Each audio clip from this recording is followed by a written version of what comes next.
মাটি বিচাৰো তাতে মানুহে খেদে, য'তে মাটি বিচাৰো তাতে মানুহে খেদে। কাৰ্বি আংলঙত গলেও খেদে, ডিমা হাছাওত গলেও খেদে, পলাশবাৰীত গলেও খেদে, ধুবুৰীত গলেও খেদে।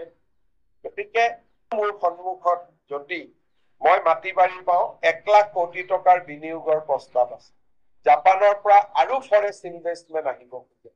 মই মতা নাই, কাৰণ যদি জাপানৰ মানুহে ইয়াত আহি মাটিৰ কাৰণে আন্দোলন দেখা পায় তেতিয়াতো অসমৰ ইমেজটোৱে বেয়া হৈ যাব। প্ৰথম কথাটো হ'ল যে অসমীয়াই কিমান অসমৰ উন্নতি বিচাৰে।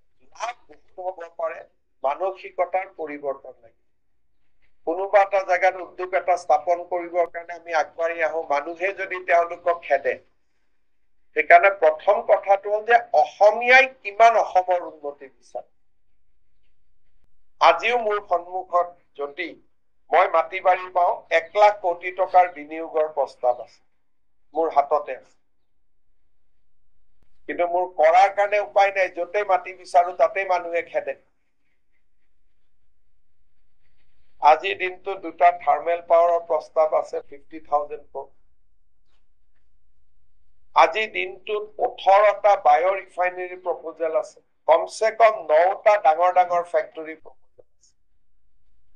কাৰ্বি আংলঙত গলেও খেদে, ডিমা হাছাওত গলেও খেদে, পলাশবাৰীত গলেও খেদে, ধুবুৰীত গলেও খেদে।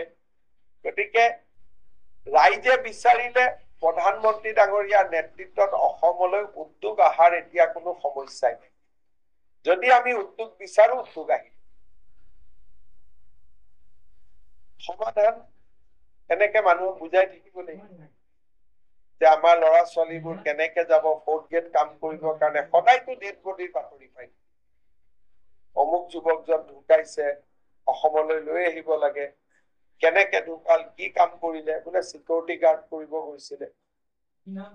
গতিকে আমি যদি যেতিয়া বুজি পাওঁ যে অসমখনৰ ডেভেলপমেন্ট হলে আমাৰ ল'ৰা ছোৱালীবিলাকে সৰু চাকৰি কৰিবৰ কাৰণে বাংগালোৰত যাব নালাগে, হায়দৰাবাদত যাব নালাগে, কেৰেলাত যাব নালাগে, ইয়াৰ ল'ৰাই ইয়াতে কাম কৰিব পাৰে। গুৱাহাটী এয়াৰপৰ্টত 5 বছৰ আগত কিমান ল'ৰা ছোৱালী এমপ্লয়মেন্ট পাইছিল, আজি কিমান এমপ্লয়মেন্ট আছে। আজি অলমষ্ট 10,000 ল'ৰা ছোৱালী তাত জড়িত হৈ আছে বিভিন্ন ধৰণৰ। নতুন টাৰ্মিনেলটো হোৱাৰ লগে লগে তাত জড়িত হ'ব পাৰি, আৰু চব অসমীয়া ল'ৰা ছোৱালী। কিন্তু যদি আমি তাক বাঢ়িব নিদিওঁ, আমাৰ ল'ৰা ছোৱালীটো ৰখি থাকিব নোৱাৰিব, চাকৰি কৰিব, কৰ্ণাটকত যাব, বেংগলোৰত যাব, হাৰিয়ানাত যাব, দেউতাক মাককটো খুৱাব লাগিবই। সেইকাৰণে উদ্যোগীকৰণৰ কাৰণে মোদী ডাঙৰীয়াই পৰিৱেশ এটা নিৰ্মাণ কৰি দিছে। অসমত টাটাও আকৌ আহিব খোজে, আদানীও আহিব খোজে, আম্বানীও আহিব খোজে, কুমাৰ মংগলম বিৰলাও আহিব খোজে, কোনো কতো অসুবিধা নাই। জাপানৰ পৰা আৰু ফৰেষ্ট ইনভেষ্টমেণ্ট আহিব খোজে। মই মতা নাই, কাৰণ যদি জাপানৰ মানুহে ইয়াত আহি মাটিৰ কাৰণে আন্দোলন দেখা পায় তেতিয়াতো অসমৰ ইমেজটোৱে বেয়া হৈ যাব। সেইকাৰণে মই শ্ল' কৰাই আছো যে লাহে লাহে আহক, পৰিৱেশটো অলপ মই ঠিক কৰি লম। গতিকে মই ভাবো যে কেন্দ্ৰই ৰাস্তা খুলি দিছে, উদ্যোগপতিসকলো আহিব খোজে।